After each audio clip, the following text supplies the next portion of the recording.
Who is Noah Foster? Well, he's just a simple man and a lifelong fan of wrestling.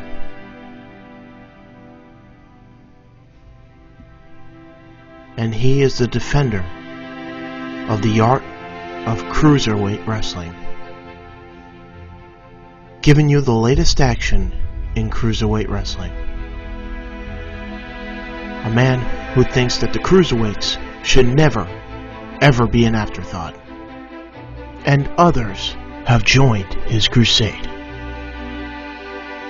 He defends those who take depth-defying leaps and produce all-out action. All in the name of entertainment. All in the name of helping growing this wrestling community together. We are the spark for change, whether it was from the days of WCW until now. This is courage. This is determination. And this is passion. NoDQ.com presents 205 Live Matters. I'm Noah Foster, and I approve this message.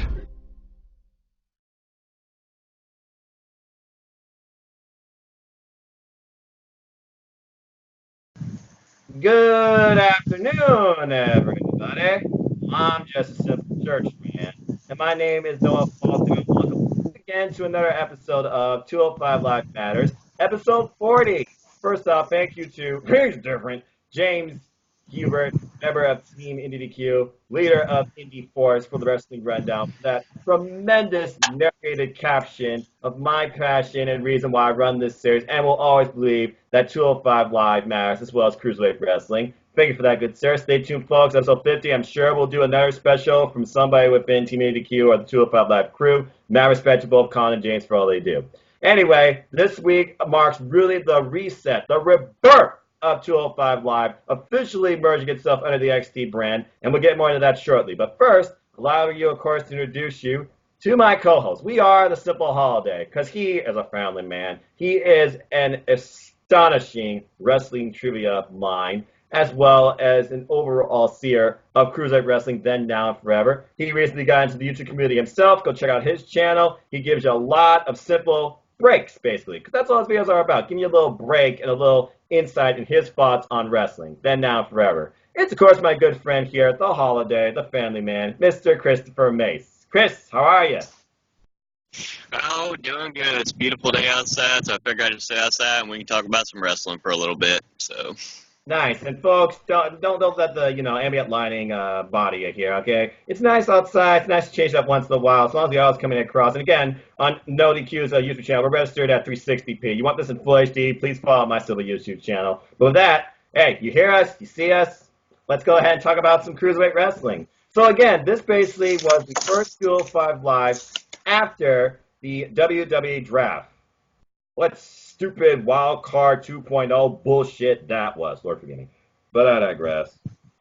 Anyway, so we start off with still a GM, thankfully.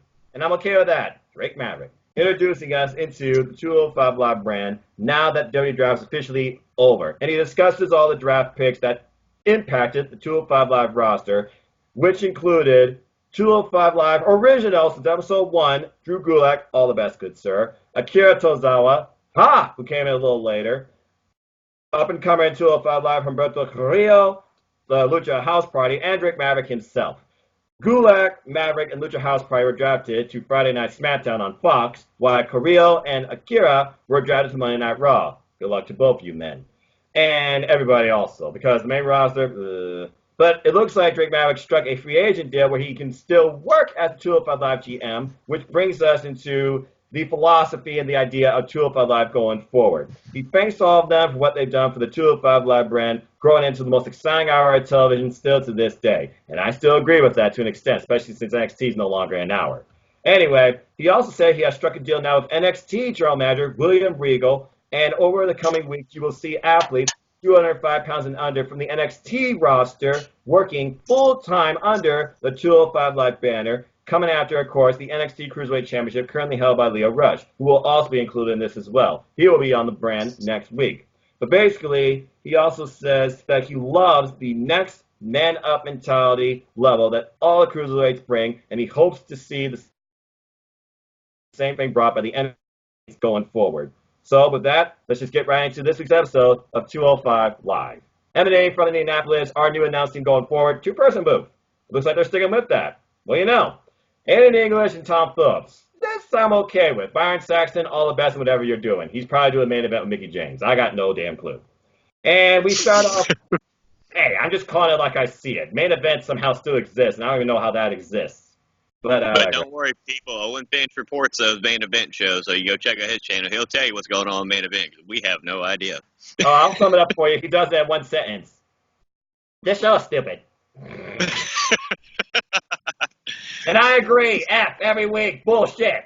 Anyway, main event should die. Anyway, sorry.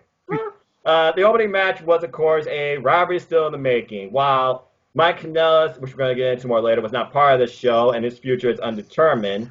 But we do know the future of one person. We don't really know what's going to go right now. Jack Gallagher finally trying to get his comeuppance against D. Brian Kendrick. And they start off by showcasing how this all came to be, recapping their match from last month, where it was D. Brian Kendrick and Jack Gallagher with a Killdozer at ringside, and D. Brian Kendrick snapped, basically whacking Jack Gallagher with a kendo stick, all in the name of "You will respect me." What does that sound familiar? But anyway, he's doing better where he's at now. But I digress. And I thought this was an okay match, but in the end, Jack Gallagher fell to the mind games of the man with a plan, the Brian Kendrick. Tough break. Before I talk more about this match, Chris, your thoughts on this match and the message from Drake Maverick in regards to 205 Live, then and now and going forward? I like it. I think we needed a reshift in the 205 Live brand. Like I said, we only had a limited amount of stars on 205 Live that could appear. They were already getting people from NXT like Swerve and like Angel Garza. They were already borrowing people from NXT. So I like how now we've incorporated the storyline. Okay, well, our biggest stars have been drafted, so now what we're having to do, we're going to have this deal. We're going to have stars from NXT join our 205 Live, and so they can rotate talent. At least the storyline makes great sense. That would make perfect sense, especially with the Cruiserweight title being the NXT Cruiserweight Championship now. Right. This first match, I thought it was pretty damn good. I love the storytelling here with the woman Jack Kendrick happened a month ago on 205 Live, and it got to the point now where he was grabbing that kendo stick towards the end. He was thinking about using it. He wanted to get payback on him and stuff like that. He wasn't worried about winning the match at that point. He just wanted to get retribution, and it ended up costing him, and then he got hit with the slice of bread too, and that was it. Brian Kendrick won. The only thing I was kind of surprised about, we didn't see an appearance from Mike Kanellis because it seemed like they had that partnership last week. I would have wanted them to continue following up on that storyline, but I guess we're going to have to wait and see how that plays out later on. Yeah, fair enough, because we don't know. Is he be real or is he going to be gone? By the way, I love how the sun just emanates over you. People, he is the holiday. The sun shines through him. All right.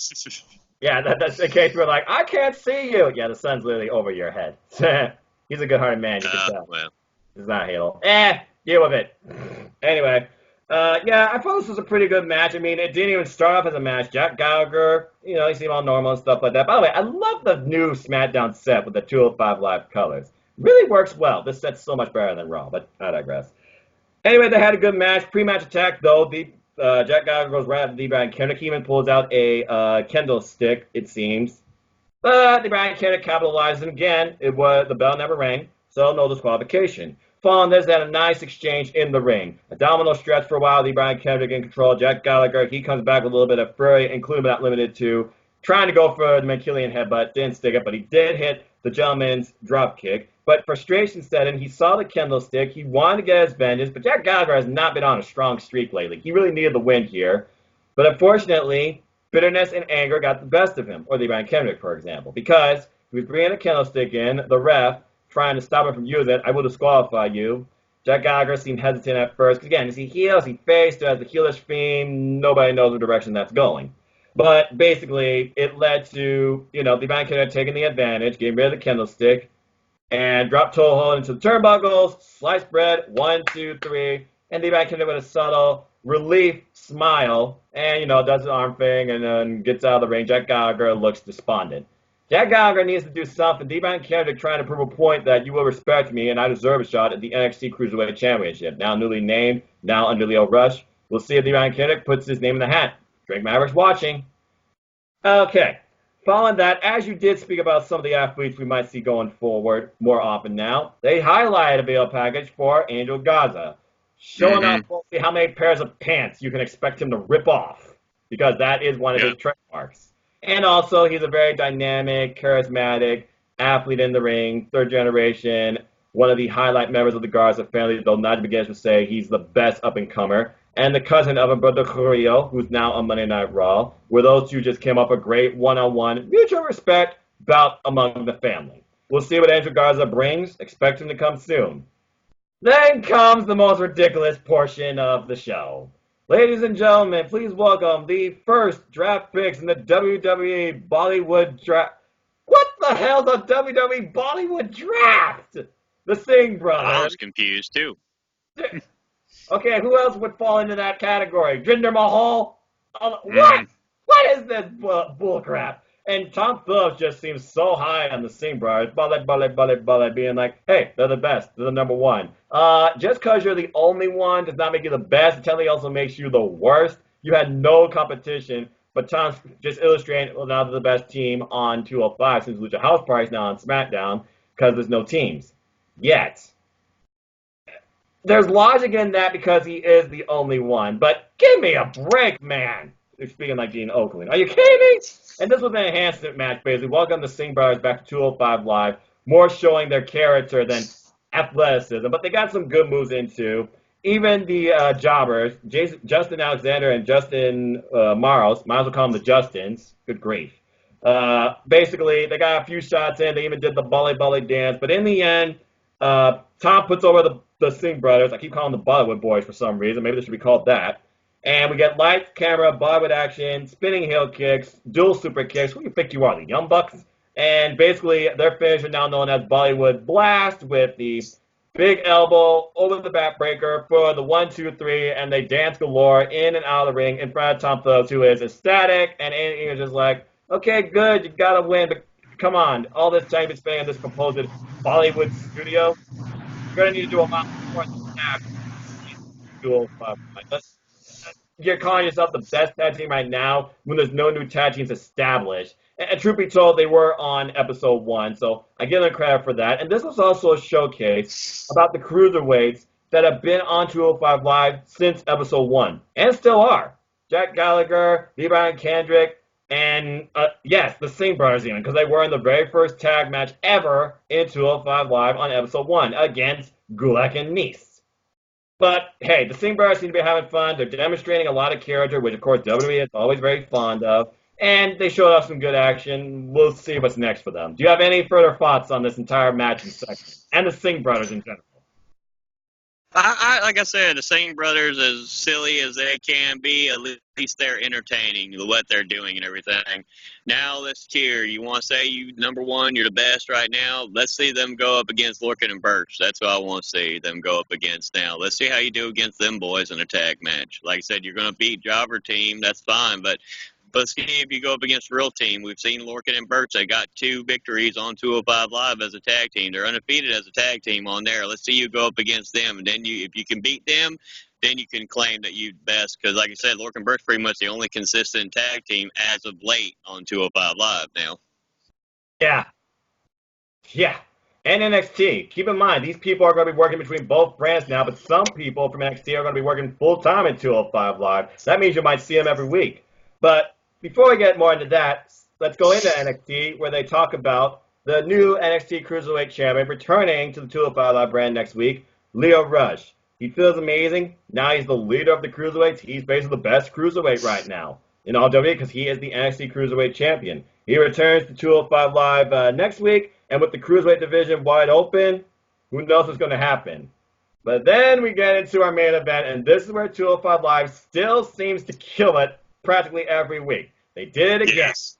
Two originals from episode 1, and one of the latest up-and-comers to the 205 Live brand, basically carrying it since Cedric left, Only Lorcan. It was Ari Daivari versus Tony Nese versus Only Lorcan, a triple threat match to stake your claim in the 205 Live division, as well as stake your claim towards the NXT Cruiserweight Championship. And there was a lot of interesting dynamics and chemistry here. All three men out to prove a point. You basically knew who were heels going into this and who was the face. It was like a 2-on-1 handicap in those scenarios at the times with the strange alliances. And they said on commentary, it's wide open in this Cruiserweight division now. It's like a reset. But the thing is, Tony Nese, Ari Daivari, they both had good starts this year, but it's been a rough second half. When you think about Ari Daivari going in undefeated this year, losing his opportunity at the Cruiserweight Championship against Tony Nese, the former champion, at Money in the Bank. Look at Tony Nese and how he grew himself this year in the beginning, going all the way through the Cruiserweight Championship tournament, beating Cedric Alexander in a highlight match of 205 Live this year. Might be on my list, you don't know. And he became Cruiserweight champion at WrestleMania against the unstoppable, it seemed, best kept secret 205 Live, Buddy Murphy, who I might add they're doing nothing with right now, since the whole Roman whodunit storyline's over. Really, they. I'll talk more about grievances later. Maybe I'll do that in simple stances. And basically, since then, he has been lost since losing his Cruiserweight title to Drew Gulak back at Stomping Grounds, even being so much as just guinea pigging on Gulak. It was really an opportunity for Nese to stand up for himself to prove a point, and Ari Daivari trying to gain some momentum, and Only Lorcan, who's no stranger to the Cruiserweight title, challenging it against Drew Gulak, I saw live, at SummerSlam, only to lose that as well. All three of these men, they were out to prove a point. You were really wondering who needed the win more here. And all three men bought like all three needed it. Chris, take me through your thoughts on this match and the winner, and what do you think right now is the chances of the winner getting an NXT Championship opportunity?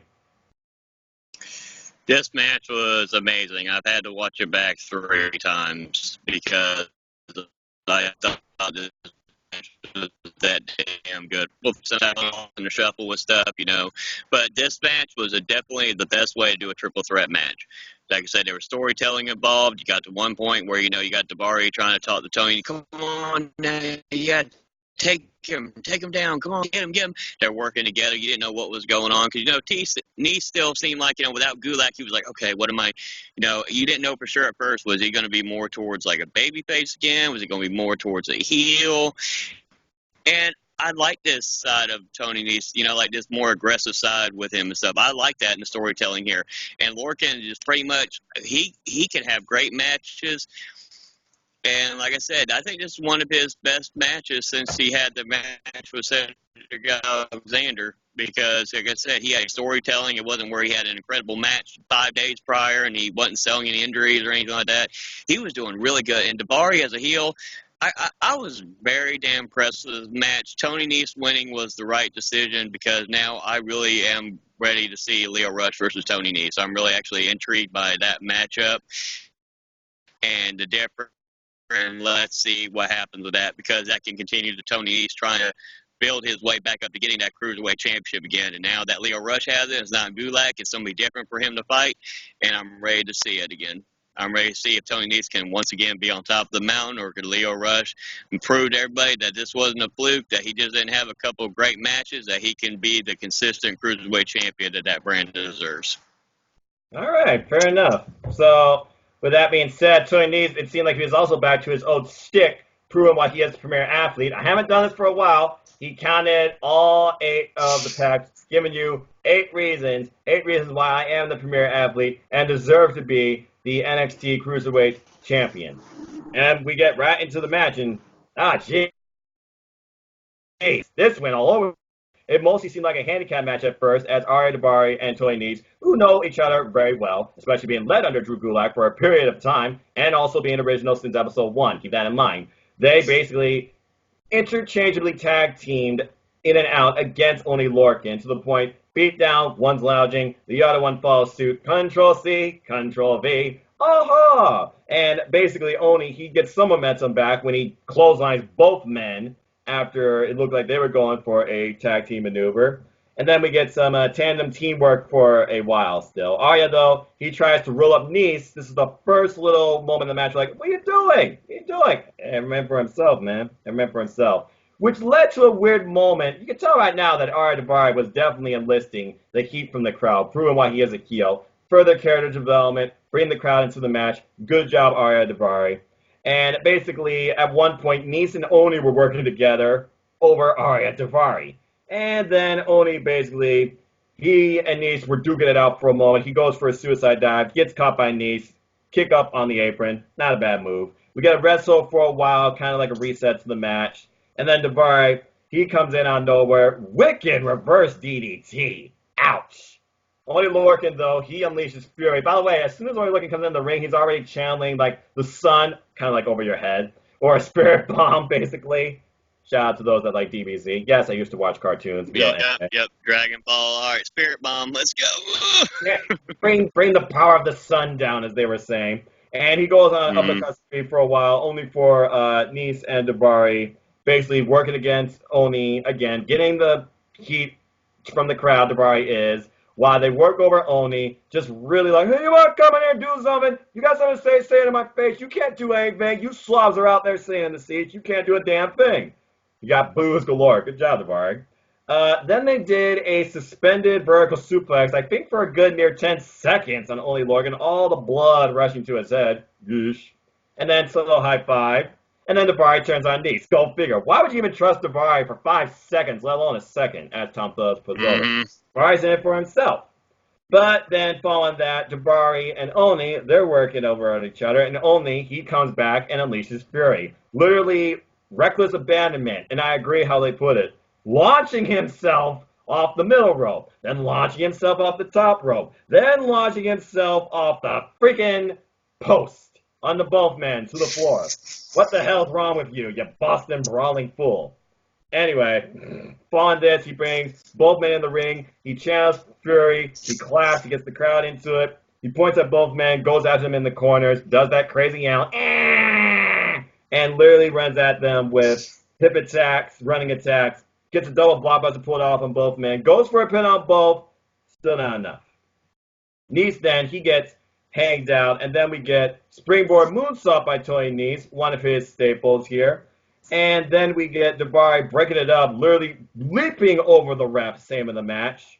And then we get a kick and exchange between Daivari and Nese, while Oni is incapacitated out on the floor. And wicked Uranagi by Daivari. He got him up there. Cover still not enough. Oni, he's coming into play while Daivari and Nese are still working over each other. Daivari control. Daivari very aware. He super kicks Oni's teeth out. And basically, he literally rips Nese off the freaking, I still don't know what they call that. He literally rips Nese off the top rope onto Oni. Hey, why not use your opponent as a weapon? Tries to cover Oni. Still not enough. Very enduring. Following this, though, he goes for the hammerlock lariat, only to get caught in a half and half by Oni Lorcan, because Nese countered that. And then it's Nese and Oni. Oni goes for a half and half on Nese. He counters it, stands on his feet, and then double stomps to the chest. And then out of nowhere, before he goes for the pin on Oni, freaking Frostberry flop. Seamless. He cleared those ropes like it was nothing onto Arya Daivari to the floor. Then he goes for his 450, only to crash and burn. He really needs to stop relying on that move, because when it doesn't stick, you suffer. Then he finally gets a half and half, only Lorcan does until he knees, but Daivari, he comes in, breaks up the fall. We go for open palm strike, though, from Nese to Daivari, who was setting up for the Persian Splash, obviously. And following this, Lorcan, he comes into play. We get a superplex spot, because why not? And then Nese, he comes into play. It looks like we're going to get a roll-through onto Oni Lorcan for a cover. Nope, he rolls for even more, sets him up, and finishes him off with that freaking sunset driver. Pins Oni Lorcan, 1, 2, 3. Tony Nese wins. A huge win for Tony Nese. Not over one of the originals of 205 Live, but for the latest up-and-comer, and proving a point why he is a premier athlete. Then he literally yanks the headset off Andy English and says, I want to personally congratulate Leo Rush on becoming the NXT Cruiserweight Champion. But be aware, I am coming back to take what is mine. Statement made. And that was the end of the show.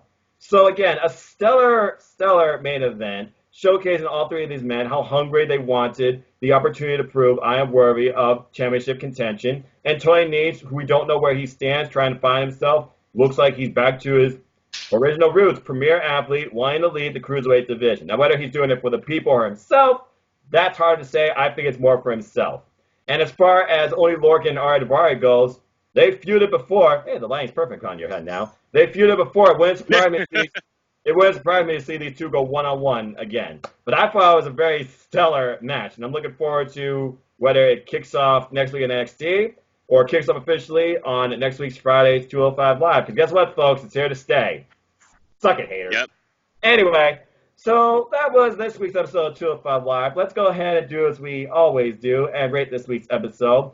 So this week, it's funny. It's like this is the second episode now on Friday nights officially, after SmackDown goes off the air. And they're still exclusively on the WWE Network. The first premiere episode of Friday Night SmackDown on Fox, no 205 Live. Wasn't sure what was going to happen. And then next week, we get some showcase tag matches, and we're not sure what's going to happen for anybody. You even saw the look in Gulak and Nese's face. It was like Gulak kind of knew, though, what was to come, as we kind of saw him sell into what was going to happen with him this Friday. Always a constant worker. I truly wish the best for him. Please push this guy to move. Set up Gulak versus Daniel Bryan. Fuck Roman Daniel Bryan tag team. It's stupid, stupid, stupid. Anyway, but this show was truly the reset as we got original showcased heavily on 205 Live, as well as a couple of up-and-comers. But we also got an idea of what to expect for the future, as now 205 Live and NXT, they seem to be fully merged. And we're going to see more NXT talents going forward, working full-time. It was the setup to bigger and brighter things, I feel like. And again, while the body thing was ridiculous, I'll admit, it was entertaining. And D-Bryan Kendrick still has to prove his point. It might be D-Bryan Kendrick and Tony Nese facing each other in a one contenders match. Because both men got a right to, I feel like. Drake Maverick's still the GM, and another incredible main event. I enjoyed this show overall. It was definitely a little more than average. Typical format of 3 matches. I'll be generous here, and I'll give it, because of the main event, I'll give it 3 3/4. Chris, what about you? What would you rate this week's episode of 205 Live? If it was just the main event show, it'd be 4.75. It was just the main event alone, but you have the rest of the show to think about. So I'm going to be a little more generous. I'm going to give it a 4. I thought the first match was really well done with the storytelling that continued that storyline with Brian Kendrick and the gentleman. Second match, like I said, had its entertaining point, but didn't really establish the future of the Volley Boys, what they're going to do. And the main event, I thought was like really well done. It was really damn good triple threat. I mean, I had to go watch it 3 times just because I was very entertained with it. So I'm going to give the show a 4 as a whole. But that main event, anything else, go watch that main event. That was a damn good triple threat match. I will recommend to watch that. All right, fair enough. Well, the bottom line is this. 205 Live is NXT, and we will see how that plays out as early as next week with now Drake Maverick and William Regal working in tandem, and I look forward to that. But with that being said, let's go ahead and get into some simple stances where we talk about fantasy book and basically critique and analyze the Cruiserweight brand and 205 Live. Let's go ahead and start with these draft picks, and let's look at who's been used so far, how they've been used, and what we think might come from those that haven't been used. So again, the draft impacted 205 Live with the following people being drafted. I just said drafted a lot of times. I know. I'm redundant. It happens. Drew Gulak got drafted to SmackDown on Fox. Lucha House Party got drafted to SmackDown on Fox. Humberto Carrillo got drafted to Monday Night Raw on USA. Akira Tozawa got drafted to Monday Night Raw on USA, and Drake Maverick is apparently drafted to SmackDown on Fox. So here's my quick thoughts on just what I think could happen for all 5 of these men. Gulak, don't you fucking make him enhancement squash talent. You got the fight of Cesaro, Daniel Bryan, Shorty Gable. That fucking sucks. This guy can be a main event, can put people over to the moon, and deserves to be a champion. Not only is he an incredible mat-based wrestler, he is an incredible character, taking good with the bad, constantly evolving. This guy is worthy of the fucking main event of SmackDown, and you should be using him in a feud with Daniel Bryan, not this Roman tag team bullshit where tag team wrestling is still fucking irrelevant in WWE. But I digress. Now, as far as everybody else goes, Lucha House Party, okay, that's another tag team. Let's look at the tag team division. You got Lucha House Party, you got the New Day. There's your first 3-on-3 right there. Wouldn't surprise me, unless Kofi turns heel. I can only hope. We also got Heavy Machinery. We got the Revival. We got the B Team. Can't believe that's still a fucking thing.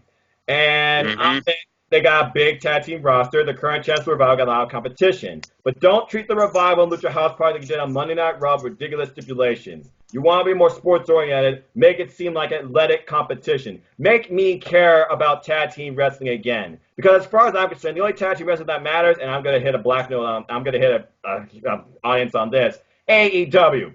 There, I said it. Anyway, Alberto Carrillo, let's see. Who's on Monday Night Raw, and what can Alberto Carrillo benefit from? Well, there's always that United States Championship with AJ Styles. You squashed it, Alexander, because Vince's like, hey, it's too small. Vince, you're a fucking idiot. Anyway, he could have great feudings with Rey Mysterio. Was Rey drafted to SmackDown? I don't fucking remember the draft. No, he got drafted to Raw. Okay, good. So you can do Rey Mysterio, Alberto Carrillo. That could be an incredible match, bringing up the up-and-comer. We also could potentially see Alberto Carrillo versus Andrade Cien Almas, which I think will be an awesome feud in itself. Push Andrade to the moon. I hope they do a lot with Alberto Carrillo. And then you got Akira Tozawa, who's on Raw. Don't you fucking do Titus Worldwide again. That's all I'm going to say about that. Because honestly, I don't know what the hell they could do with Akira Tozawa besides put him somehow up against the OC. California. Which would be absolutely pointless because the OC is a stupid name and absolutely fucking irrelevant. And then Drake Maverick. The one positive thing you could do with him. Pair him with EC3. Give EC3 purpose and a fucking reset, you stupid morons. But EC3's on Raw, though. What? EC3's on Raw. I thought he was... Oh, he's still on Raw? Yeah. Fuck! Well, then never mind. As far as Drake Maverick goes, well, if you're not going to bring back general managers...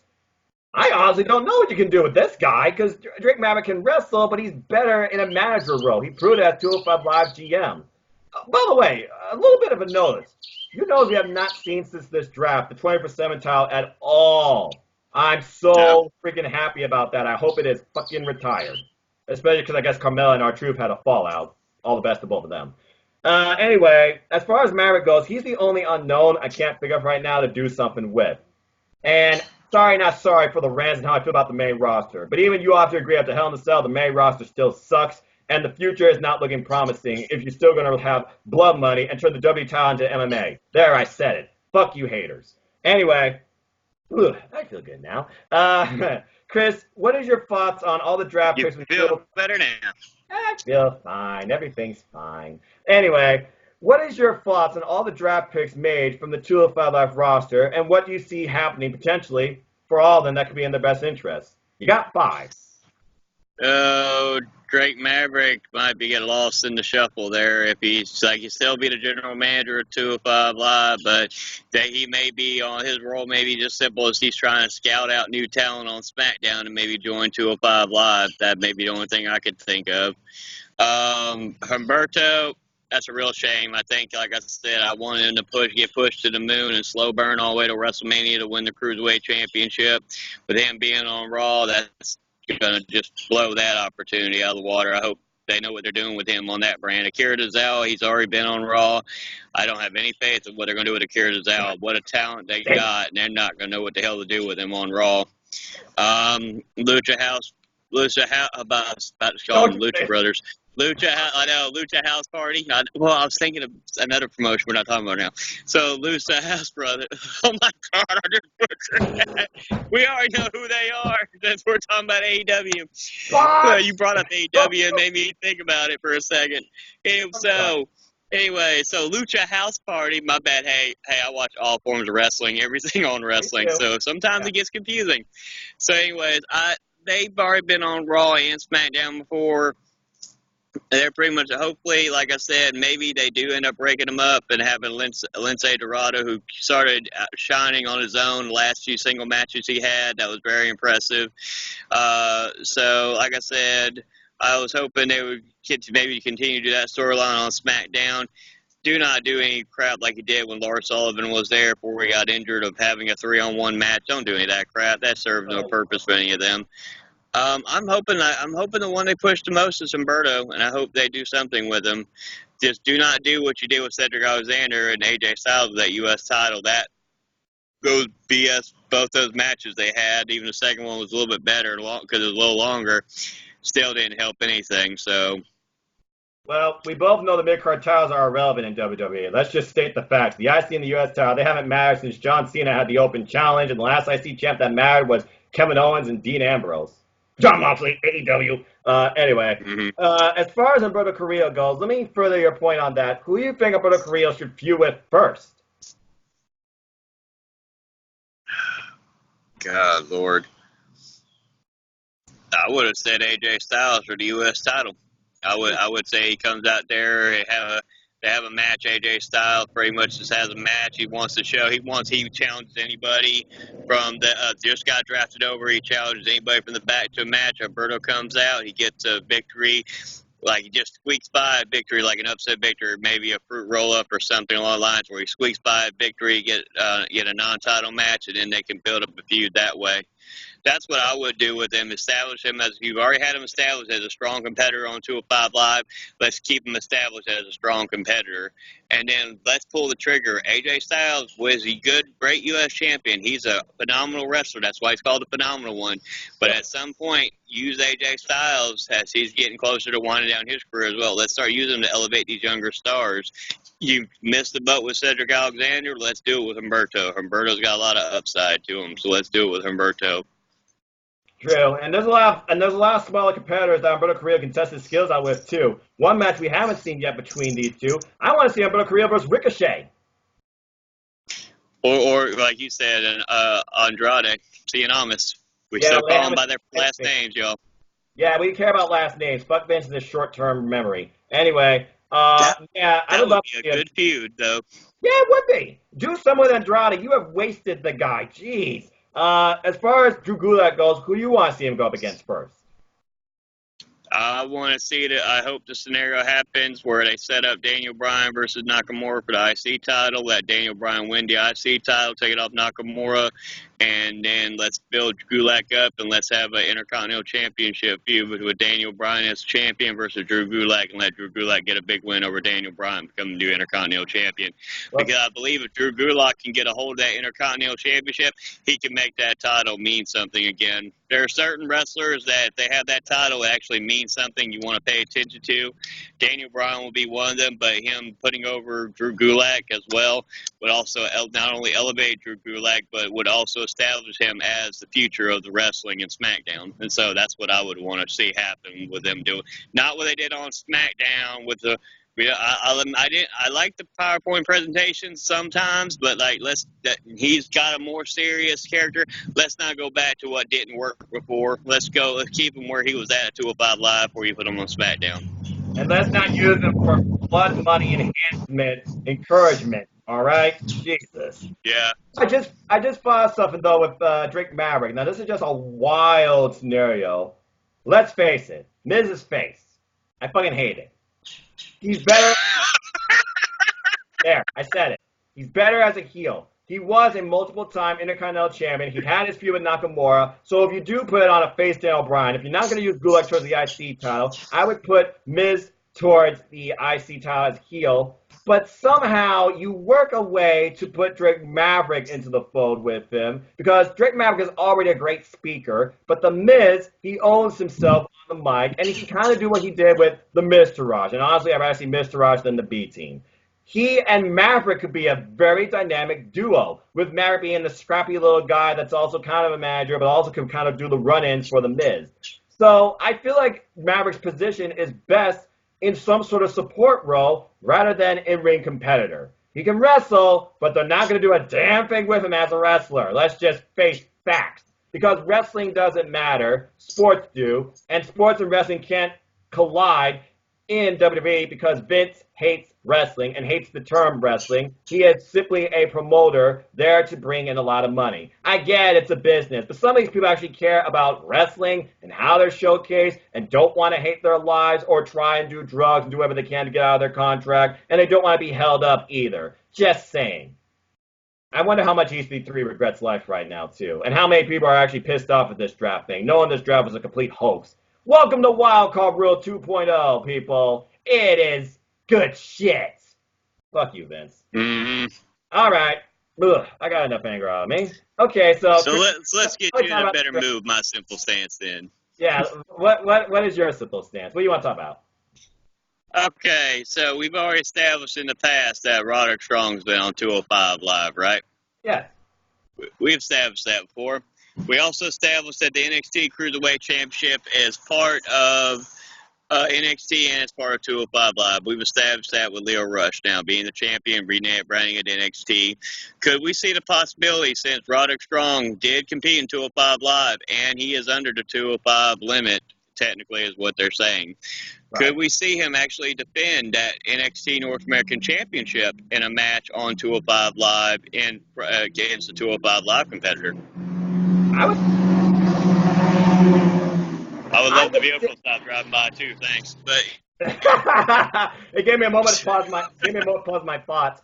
I would say yes, because again, now you're going to see NXT talent compete full time on the 205 Live roster, but you're also going to see the NXT Championship and the 205 Live talent compete also in conjunction with NXT. Point be proven. Danny Burch, Oney Lorcan, they had an incredible tag match against Imperium, and that was a hot opener within the first hour. So I would absolutely love to see the North American title somehow showcased within the 205 Live brand. We know that Roderick Strong, he's got an incredible task ahead of him. But as long as this prophecy is in hold, it's not going to leave him anytime soon. I'm just going to say right now, I do not see Roderick Strong lose the North American title next week. Despite him not really having a character to him, he is an incredible, strong, hard wrestler. So, yes, I would love to see the North American title somehow incorporated and involved in the 205 Live brand. Now, as far as we would go after it, you're going to have to set up something, Maverick and Regal, where you set up a no one contenders match, and that could be set up on 205 Live, bring an acknowledgement to this NXT title and the NXT brand, as well as what 205 Live can bring you. The bottom line is this. NXT is not doing well in viewership. They lost over 10% of their actual viewing audience this week almost.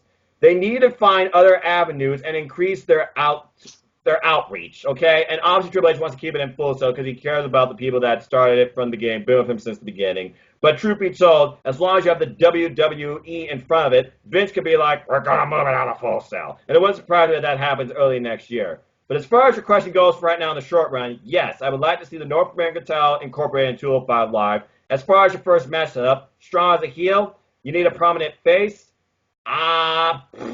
Probably, and they are going to the UK soon. I wouldn't mind seeing Roderick Strong versus Jack Gallagher for that title. Mm-hmm. Okay, what's your thoughts on it, though? Elaborate.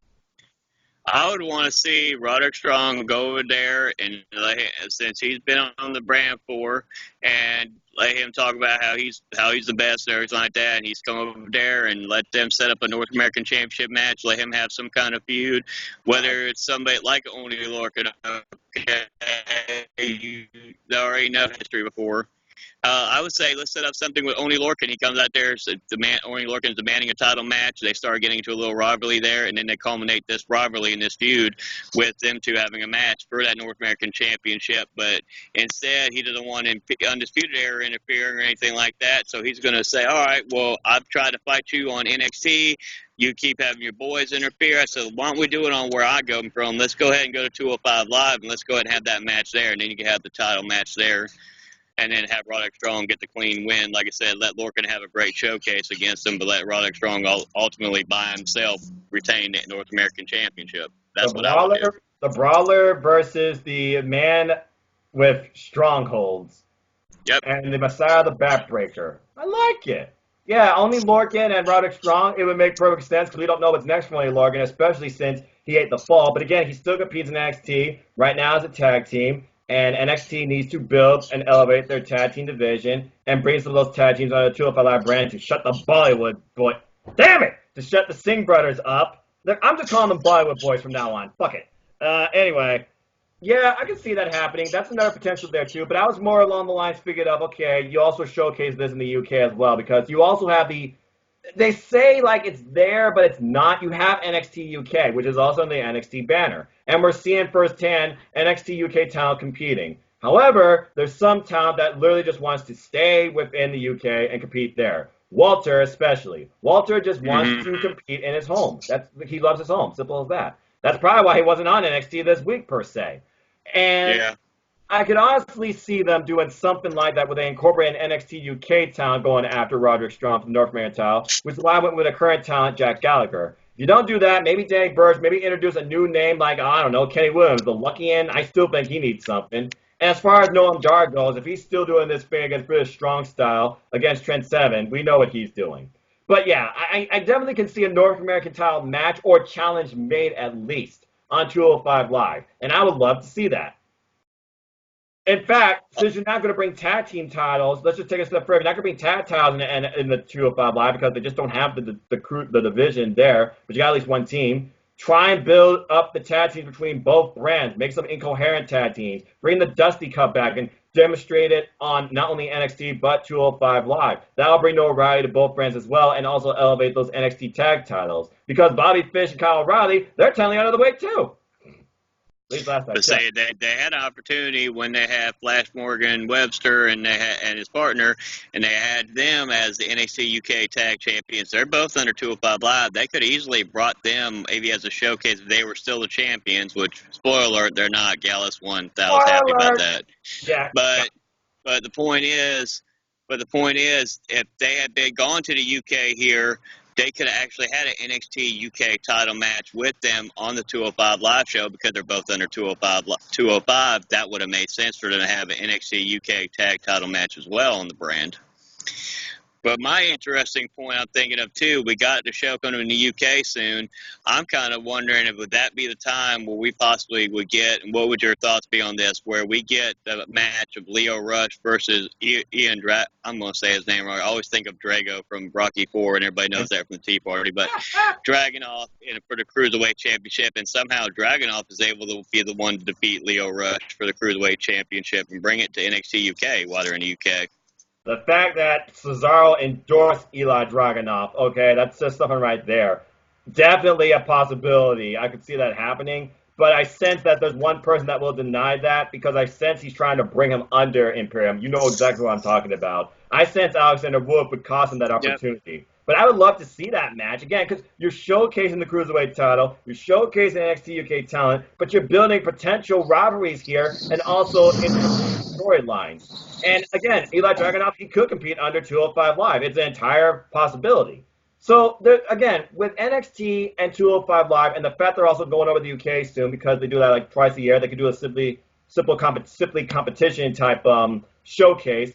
There's a lot of variables that can really outlook the 205 Live brand and elevate not only its title, but the other titles too. Again, if these three brands come together on a special, like the Ultimate Takeover and Worlds Collide Beyond, I know they're going to do Worlds Collide like during the Royal Rumble weekend, it could be something truly incredible, and I think to their strengths. But again, it all comes down to how they pull that off.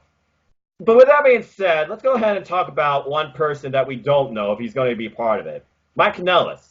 So Mike Kanellis recently talked about he has requested his release, and we can only wonder why. So, Chris, I want to ask you, do you think Mike Kanellis should leave WWE even though he has great showings on 205 Live? What would be next for the guy, or what do you think 205 Live can do to help the guy? I mean, what is Mike looking for here? What's wrong? Well, if you're listening to his argument, where we all, and I did an episode on the Holiday Opinions about this as well. If you're looking at his opinions about everything, he's only said he has only wrestled once a week, and he hasn't been on a house show in about a year. Right. Okay. Independent contractor decides their contracts. I know a lot of their contracts, what the wrestlers have talked about in interviews in the past, are based on when they perform. So if you're not going out there to work, just like me and you, we go to regular jobs, we got to work or we don't get paid. So even though he's got a downside guarantee, he's not going to be making the money he wants to make to provide for his family. I think at the end of day, this is all about you making sure he provides for his family. And if he doesn't feel like he's able to provide for his family and he is not happy with what's going on because of that matter, the financial matter, because unfortunately the world works and money is the root of all evil. But unfortunately, he's got to be able to take care of his family. As much as I'd love to see Mike Kanellis on 205 Live, as much as I'd love to see him win the Cruiserweight Championship and finally get a shot at it and run with it, if he's not able to provide for his family and take care of everything, then if he's able to get released, that's fine. However, you signed that 5-year deal with the company, and you signed it what? Okay, earlier this year, right? It was earlier this year we had this conversation. I think we had this conversation. You signed a contract to stay for 5 years. So at that point, you should have addressed, hey, I haven't been on any house shows since October. Are you going to put me on house shows under my new contract? You should have worked some stuff out that way. You haven't been on shows since October. You had the opportunity to get it, and you did choose to. So you had the opportunity to brief your management, hey, guys, I need to work more house shows. I need to do this. And at least perform on these house shows. Even if I'm not on TV, at least be on the house show so I can provide for my family. Why didn't you bring those issues up? Because now you're saying it's been a year ago on a house show. You had the opportunity back a few months ago before you still had that taken care of. Right. Boy, Skype's being a real pain. Sorry, folks. Anyway, yeah, and WWE said that, look, if you don't like it, we're just going to give you the Leo Rush treatment until you play nice. We all saw how long that took, and Leo Rush was even questioning his future. So I hope that things do work out for Mike Kanellis. I just want to bring that. That's all I got to say about that. And as far as, like I said, money and creativity goes and stuff like that, at least 205 Live gives everybody their own character and their own platform to express themselves. Mike should also figure about the fact competing on 205 Live at least gives them something, while some people have nothing if they're lucky main events. You got to figure out how vast this roster is. Over 70 freaking people. How many people do you expect to see every week on television? How many people do you see actually involved in storylines? How many people do you see going beyond the 20% title if that's still a thing? Or just being a body at a lumberjack match, okay? You got to figure about what you have to do to make yourself be known if WWE is not going to do it. There's people that have used different outlets, including the internet, Zack Ryder, that use it to help elevate themselves. Until WWE can that Long Island Nicely story, but I digress. But hey, Kurt and him, they have their own podcast. You signed it, you're going to have to figure out your own stuff. It's as simple as that, unfortunately. This is the way WWE works. Yep. All right. Is there anything else in your mind, Chris, you want to talk about tonight on Simple Stances? No, I think I've covered everything I had on top of my head tonight, and you brought up the Mike Kanellis thing. That was the last thing I was going to discuss about. But I think we got everything covered tonight. So I think all we got left is what our matches are, our next matches are, and we can call it a day. All right, so let's go ahead and do that. I believe it's number 14 now. We're getting in the thick of things. Yeah. So with that being said, Chris Mays, what's your number 14 on recommended matches to watch from the 205 Live brand? Okay, now, just be honest, y'all. I can't remember the exact date. I know it was in 2017 because some reason it blanked out of me, but it's Lince Dorado versus Tajiri. Tajiri had come back. It actually debuted in 205 Live in January 2017. Brian Kendrick came out there. He spit green mist at his face at that point. They set then later on, it was the match with Lince Dorado and Tajiri, which was a really good match. I thought it was a really entertaining match, and yet again, you had, you know what? I just fucking butchered that shit. I did. I meant to say to Brian Kent. No, dude, we're gonna edit that. Dude, anyway, so we can keep it. I ain't worried about it. We're anyway, my bad. Go ahead. You're fine. Don't worry about it. I'm just gonna keep it in. Everyone makes mistakes. So, are you talking about? I meant to say it was Lince Dorado versus Brian Kendrick because Tajiri came out at the end of the after the match and spit green mist back at his face again. But like I said, I thought that was a really good match between the Brian Kendrick and Lince Dorado. They were having that storyline going on at the time as well, so it was really a great match. It was a great way to check it out. And then afterwards with Tajiri, we thought we were going to get Tajiri versus the Brian Kendrick, and unfortunately with Tajiri, he got injured, and then also when WWE thought he was too old, and then they never finished culminating that match. So it was one of those matches I would have loved to re-see again. I would have loved to see was Brian Kendrick with Tajiri in 205 Live, but it didn't happen that way. But that was my number 14, and boy did I botch it up because I had Tajiri on my brain, so that really botched it up. Oh well.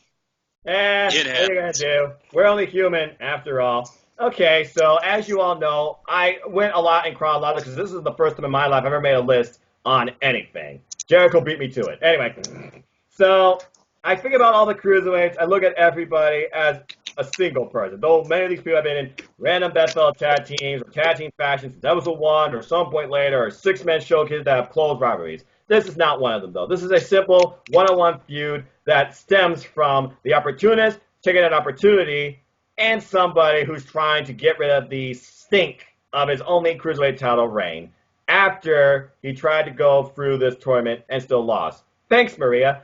My number 14 is actually Mike Kanellis versus Akira Tozawa from April 2nd, 2019, the go-home show of 205 Live into WrestleMania. This match was brought on after the two previously had a one-on-one encounter that gave Mike Kanellis victory via controversial standings with the help of his support, his life partner, Maria Kanellis. And of course, Naja McGuinness all over that in the most positive way. That's the power of love leading Mike to victory. Leading him to victory, she blatantly got involved. Oh, it's not my fault. It's not Akira's fault that he got blindly distracted by Maria. I mean, wouldn't you? Look at her dazzling beauty. I miss those two on commentary. And of course, Vic Joseph was the play-by-play guy. And it continued here. It was the commentary team of Vic Joseph and English, Naja McGuinness. And these two had an incredible one-on-one bout. But Akira Tozawa, he put things into his favor this match for bringing out his partner, friend, training buddy, around with a plan, the Brian Kendrick. And these two, Mike Kanellis, Akira Tozawa, they wailed into each other. This is one of my favorite feuds recently from 205 Live. This is just a basic, straightforward wrestling match too. A statement match per se to see who could possibly face the winner of Buddy Murray versus Tony Nese after WrestleMania, as we found out way later. But these two wailed into each other. Clotheslines, octopuses. There was Mike Kanellis showing aggression and frustration, things that benefit him, things that have also destroyed him. He gave 3 standing vertical suplexes, and these two exchanged submission holds, rest holds. There was a great exchange towards the end where basically we got chops, my favorite move from Akira Tozawa as he channeled his inner Bushido fighting spirit. Pick out jab, and then he freaking gets a big boot, and then we get another big boot, then a super kick from Mike Kanellis, then a spinning roundhouse kick. There was another bunch of crazy spots for this match too, including Mike Kanellis demonstrating how smart he knows Akira Tozawa after countering a Hurricane Rana attempt into a wicked power bomb. And later on, he has one of the best spine busters I have seen in WWE since freaking Bobby Roode. Yes, I still call him Bobby Roode. He's glorious. Anyway, though, going towards the end of the match, Akira Tozawa, he pulls off a snap German suplex out of nowhere. And at one point, they go up to the outside of the ring. Akira gets laid out with a draping net breaker from the barricade, and also pulls a cheap shot on Brian Kendrick, taking him out of play. While Maria is just looking on, all and behold, there were points in this match with so many near falls where Mike was about to implode. Maria's like, stay on him, be aggressive, be aggressive. In the end, though, they tried to pull out similar titles from the last match, though, with a roll through. Tried to hold the ropes, couldn't, but Maria reached out her hands and tried, the power of love lead me to victory. No, the Brian Kendrick gained consciousness and prevented that from happening, giving the ref just the right amount of acknowledgement to notice, hey, you can't do that, you're cheating. Only for Akira Tozawa to roll up Mike and get the 1, 2, 3, legitimately clean in the ring, though Nigel, he keeps saying, what was that? What is this? And this, of course, continued later on in the match. I think I talked about before, or may not have, but I might later. But that's all I got for now. My match, number 14, Mike Kanellis, Akira Tozawa, April 2nd, 2019. The go-home episode of 205 Live as they were heading into WrestleMania. And both men trying to prove a point while Mike was still trying to gain some respect and the opportunities he deserved. And he still feels like he hasn't gotten that to this day. And with the way he feels now, who knows what that's going to lead to. All right, but with that, we are done here for today, actually. So thank you, everybody, for tuning in, of course, to hashtag 205 Matters, new and return. I appreciate all of you. I appreciate the skeptics, the critics, the haters, the lovers, the believers. Bring it on. I'm all about just bringing you a view in wrestling. You don't have to agree with it. Just enjoy it or go away. With that being said, I take no BS from anybody, people. Get that for your heads. And by the way, disclaimer. If I do freaking predictions on Blood Money, you thought I was a little bit spiteful now, you wait and fucking see. But I digress. Anyway, Chris, until next time, always a pleasure, sir. Where can people find you? Anything you want to plug? You can find me on Facebook at Christopher Mace. You can find me on Twitter at Christopher Mace. You can go support my YouTube channel, The Holiday Christopher Mace. I thank everybody for the 62 subscribers I've gotten so far. I'm humbled and honored by that. That's incredible. Like I said, just have a lot of basic holiday opinions, pretty much just thoughts of what's going on in wrestling. Then I have my predictions for the NXT team. Recent one was Impact, because like I said, I like to be competitive with Noah on some of these predictions. So definitely Impact, Bound for Glory is tonight, folks. So like I said, if you haven't seen Impact in a while, you're going to be missing a great pay-per-view if you don't see it. Just telling you right now. I know you do. And like I said, pretty much if you want to support everybody else from the NXT team, you can always visit my YouTube channel. You can go to the wrestling content list. You'll see all the newest episodes of everybody shows, the NXT party, and What's NXT Live, 205 Live Matters, NUG's wrestling blog, James and Owen's Rundown Show, everything. You can see all the lists of everything, the newest episodes. You can just click on it. It'll take you right to their video, to their channel, and you can like, share, and subscribe that way too. So instead of me trying to learn everybody's YouTube channel names, because that would take me forever. Yep. So anyways, that's pretty much all I got to plug today. And also we also have our Facebook page, 205 Live Matters. If you'd like to join that Facebook page, just go ahead and join the group and just let's talk about some cruiserweight wrestling on that page. And there's 2 other pages you could also follow. You can also follow the AEW Nation page that good brother Chris is part of. They got over 1,600 people now, so that's incredible.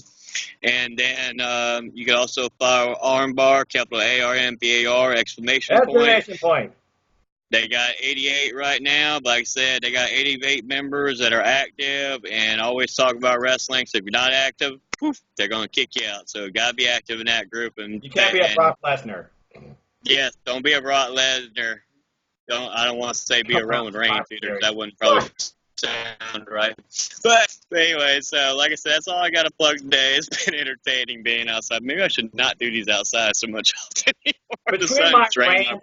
Between my rants, my main roster hatred, your glitching, and the video throughout the thing, people are going to be all over this shit. Bring it, folks. Anyway, for those that do enjoy what we do. NWA Power Episode 2. That was awesome. I don't care. All it is just wrestling. That's what it is. We don't get to do this. We just do this because we love wrestling. And speaking of which, one more about me, know this. And no, I'm not always in a suit, okay? I came home from morning service, and may the Lord forgive me for my outrage. But again, wrestling, I'm going to be real. I'm not fake, WWE. But I digress. Anyway, if you want to know more about me, know this. I'm just a simple man. And if you haven't figured it out by now, I am a lifelong fan of wrestling. So if you want to follow me and talk anything wrestling, WWE and Beyond, New Japan Pro Wrestling, Ring of Honor, All Elite Wrestling, Impact Wrestling, Independent Wrestling, Sport Power Wrestling, folks, then follow me on Twitter. NoDQ.com/Noah takes you to my Twitter page. I have nearly 1,900 followers after just being over a year in Twitter. So shout out to everybody I've come to know and learn about in the Twitterverse, aka wrestling community and beyond. Whether you're a good-hearted individual in life, know something about wrestling, like to talk wrestling, or something in between, I don't judge. And I appreciate all of you. And also follow my simple YouTube channel here at youtube.com/user/NoahFawcett210. You'll find all sorts of wrestling content. Predictions, takeaways, previews, reviews, simple takes, podcasts, rants, and of course, at the heart of it, my series, #205 Life Matters, all neat, organized playlists for you, new content every week. Shout out to the 93 subscribers I got, as well as the over 4,000 views, being on YouTube now for literally a year. It has been 1 year now since I've had a YouTube channel. Started last year with predictions on WWE Evolution. I should have fucking brought that show back. Fuck Blood Money, but I digress. And ever since then, and I love it. And based on where the WWE is going, I might reshape it more. We'll see. But also, if you haven't already, go check out my Bound for Glory predictions, and I will be doing predictions with Team ADQ in the upcoming future on, and not limited to, AEW Full Gear, NWA Power, New Japan Pro Wrestling Power League, and so much more. Or Power Struggle, excuse me. Anyway, support NoDQ. They're the reason I'm in YouTube. Forever indebted to the NoDQ family, Galaxy, Team NoDQ, Team ADQ, the NoDQ NX team, all the people I've come to know in NoDQ Galaxy, limited but not limited to Michael, Ken, Nick, Zach. There's like 50 people I could think of, but I don't have time to name off the top of my head. And also, of course, Aaron Riff. So go buy something. Do it. NoDQ.com/merch. Find what fits you. Yeah, take that, WWE. and find what works for you, whether it's mug, tapestry, you name it. I don't think they have notebooks yet. I don't think the pins are on the website yet, but the pins are pretty cool. I got like 5 of them. And go follow our social media platforms. Your opinions matter. There's a comment and everything at the official website. Polls, columns, memes, gifts, reviews, recaps, sexy female picks, year-end awards. It's there. It's wrestling, primarily WWE, with a little bit of influence from independent wrestling, primarily AEW. I'm all over YouTube talking about wrestling. Go follow Neo Entertainment Reality, where I do a Wednesday Night War roundup every week, where we discuss, compare, contrast, review, assess, and what we expect from both AEW and NXT every week. I'm now involved in Facebook Live. I'll be in a wrestling discussion over the Wednesday Night War next week in NXT Elite, so stay tuned for that. Thanks, Gary Pottis. Awesome person.